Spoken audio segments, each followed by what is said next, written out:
அனைவருக்கும் வணக்கம். இந்த வீடியோ பல்வேறு தொடர்களாக உங்களுக்கு வழங்க இருக்கிறேன்.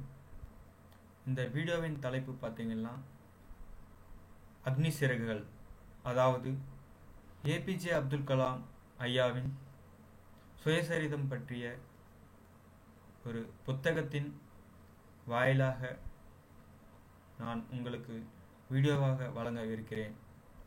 நான் இந்த வீடியோ உருவாக்க காரணம் என்னவென்றால், தலைசிறந்த விஞ்ஞானி பற்றி உலகில் உள்ள அனைத்து தமிழ் மக்களுக்கும், அதாவது தமிழ் படிக்க தெரிந்த மக்கள் படித்து கொள்ளலாம். மேலும் பல்வேறு மக்கள் பேச்சு வாயிலாக தமிழை கற்றிருக்கிறார்கள். அவர்களுக்கும் தலைசிறந்த விஞ்ஞானி பற்றிய சுயசரிதம்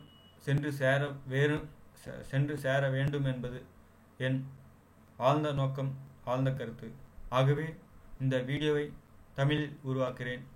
அனைத்து தமிழ் மக்களும், உலகில் உள்ள அனைத்து தமிழ் மக்களும் இந்த வீடியோவை கண்டறியுமாறு மிகவும் தாழ்மையுடன் கேட்டுக்கொள்கிறேன். நன்றி. இப்பொழுது இந்த புத்தகத்தின் தொடக்கத்தை பற்றி பார்ப்போம். ஏபிஜே அப்துல் கலாம் அவர்களின் அக்னி சிறகுகள் என்ற சுயசரிதம் பற்றி உங்களுடன் பகிர்ந்துக்க விரும்புகிறேன். அவரை பற்றி சில வார்த்தைகள் இந்த புத்தகத்தில். நமது தாயகத்தின் பெருமையை தலைநிமிர செய்த மேதை, நாட்டின் பாதுகாப்பிற்கு வானத்தில் வேலி கட்டியவர், இந்த பாரத ரத்தினத்தின் அறிவியல் தவசாலையில் பற்றி எறிந்த அக்னி பிரபஞ்ச வீதியையே சூடேற்றியது. தினசரி 18 மணி நேரம் கண் விழித்து ஆய்ந்த போதும் கைவிரல்கள் என்னவோ வீணை மீட்ட தவறியதில்லை. இங்கே இவர் தம் கதை சொல்ல வருகிறார்.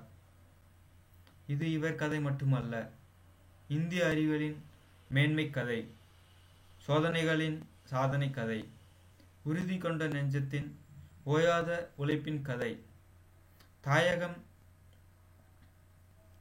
சாதித்துவிட்ட தன் நிறைவின் கதை, தீர்க்க தரிசனத்தின் கதை, ஒரு கடலோர படகுக்கார மகன் கடலளவு விரிந்து இமயமாய் உயர்ந்த கதை, ஒரு கவிஞன் விஞ்ஞானி என கதை.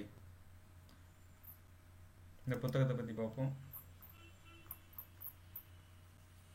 அக்னி சிறகுகள், ஏபிஜே அப்துல் கலாம். இது ஆங்கிலத்தில் எழுதி பிறகு தமிழில் மொழிபெயர்த்த நூலாக கருதப்படுகிறது.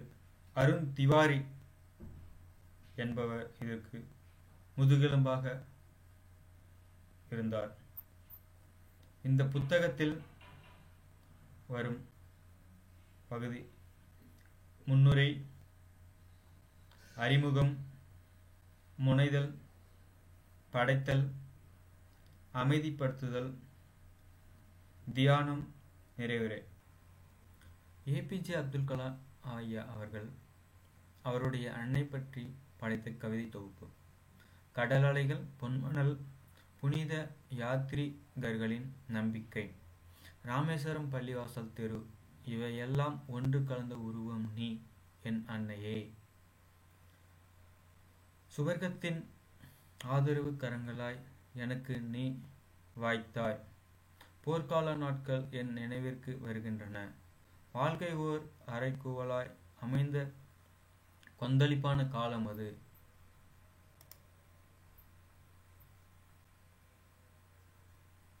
கதிரவன் உதிப்பதற்கு பல மணி நேரம் முன்பே எழுந்து நடக்க வேண்டும் வெகு தூரம். கோயிலடியில் குடியிருந்த ஞானாசிரியரிடம் பாடம் கற்க செல்ல வேண்டும். மீண்டும் அரபு பள்ளிக்கு பல மைல் தூரம். மணல் குண்டுகள் ஏறி இறங்கி புகைவண்டி நில சாலைக்கு சென்று நாளிதழ் கட்டு எடுத்து வந்து அந்த கோயில் நகரத்து மக்களுக்கு விநியோகிக்க வேண்டும். அப்புறம்தான் பள்ளிக்கு செல்ல வேண்டும். இரவு படிக்க செல்ல முன் மாலையில் அப்பாவுடன் வியாபாரம். இந்த சிறுவனின் வேதனைகளை எல்லாம் அன்னையே நீ அடக்கமான வலிமையால் மாற்றினாய். எல்லாமல்ல ஆண்டவனிடமிருந்து மட்டுமே தினசரி 5 முறை தொழுது நீ உன் பிள்ளைகளுக்கு வலிமை சேர்த்தாய். தேவைப்பட்டவர்களுடன் உன்னிடமிருந்து சிறந்தவற்றை நீ பகிர்ந்து கொண்டாய். நீ எப்போதும் கொடுப்பவளாகவே இருந்தாய். இறைவன் மீது வைத்த நம்பிக்கையும் சேர்த்தே எதையும் நீ கொடுத்தாய். எனக்கு 10 வயதாக இருந்தபோது நிகழ்ந்தது நன்றாக நினைவில் நிற்கிறது. ஒரு பௌர்ணமி நாள் இரவு அது. என் உடன் பிறந்தார் பொறாமை கொள்ள நான் உன் மடியில் படுத்திருந்தேன். என் உலகம் உனக்கு மட்டுமே தெரியும் என் அன்னையே. நள்ளிரவில் நான் கண் விழித்தேன். உன் முழங்கால் மீது என் கண்ணீர் துளிப்பட்டு, உன் பிள்ளையின் வேதனை உனக்குத்தானே தெரியும் தாயே. உன் ஆதரவு கரங்கள் என் வேதனையை மென்மையாய் அகற்றின. உன் அன்பும் ஆதரவும் நம்பிக்கையும் எனக்கு வலிமை தந்தன. அதை கொண்டே நான் இந்த உலகை அச்சமின்றி எதிர்கொண்டேன். என் அன்னையே, நாம் மீண்டும் சந்திப்போம் அந்த மாபெரும் நியாய தீர்ப்பு நாளில். ஏபிஜே அப்துல் கலாம். அப்புறம் அதாவது அக்னி சிறகுகள் தமிழ் பதிப்பிற்காக எழுதப்பட்டது. இது அப்துல் கலாம் எழுதிய, அதாவது ஏன் தமிழில் ஃபஸ்ட்டு இந்த புக்கை வெளியிடல என்பதற்கான காரணங்களை வெளியிட்டிருக்காரு. அதை பார்ப்போம். தமிழக மக்களுக்கு அக்னி சிறகுகள் என்னுடைய சுயசரிதத்தை படிக்கும் ஆரம்பிக்கும் முன்பு உங்கள் ஒவ்வொரு மனதிலும் ஏன் ஒரு தமிழ் மகன் தன்னுடைய சுயசரிதத்தை ஆங்கிலத்தில் எழுதி அதை இன்னொருவர் தமிழில் மொழி பெயர்க்க வேண்டும் என்று வினா தோன்றும். கடந்த 50 ஆண்டுகளாக படித்தது, பணி செய்து கொண்டிருப்பது எல்லாவற்றிலும் ஆங்கில மொழி நுழைந்து விட்டது. இதனால் சுயசரித ஆதாரங்கள் பல குறைந்த நேரத்தில் ஆங்கிலத்தில் உருவாக்கும் நிலை ஏற்பட்டது.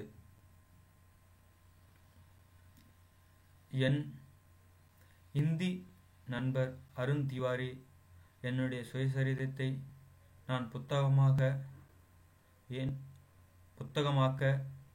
என்னுடன் ஆங்கிலம் மூலம் ஒத்துழைக்க முடிந்தது. ஆயினும் என் எண்ணங்கள் எல்லாம் பொங்கி கொப்பளித்து கொண்டிருக்கின்றன.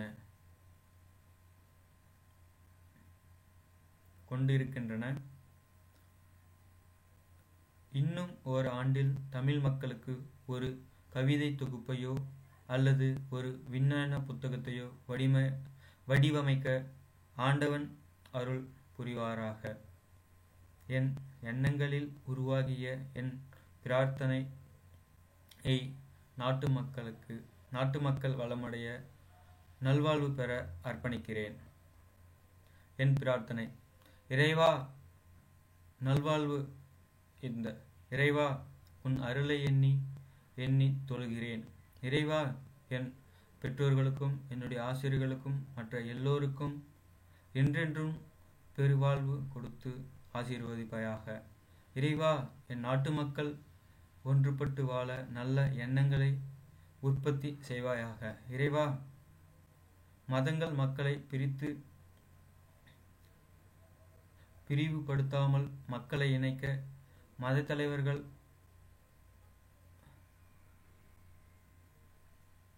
நல்லொருள் புரியாக. இறைவா நம் நாட்டின் தலைவர்கள் அவர்களுடைய நல்ல முக்கியமான அவர்களின் எண்ணங்களில்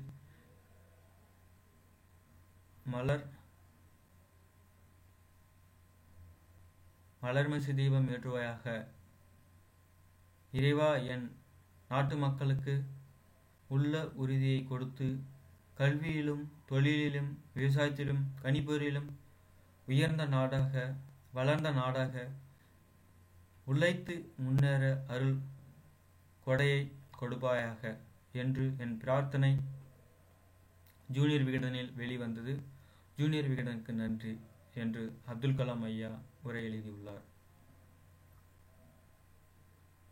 மேலும் அக்னி சிறகுகள் தொடரை அடுத்த வீடியோவில் பார்ப்போம். நன்றி, வணக்கம்.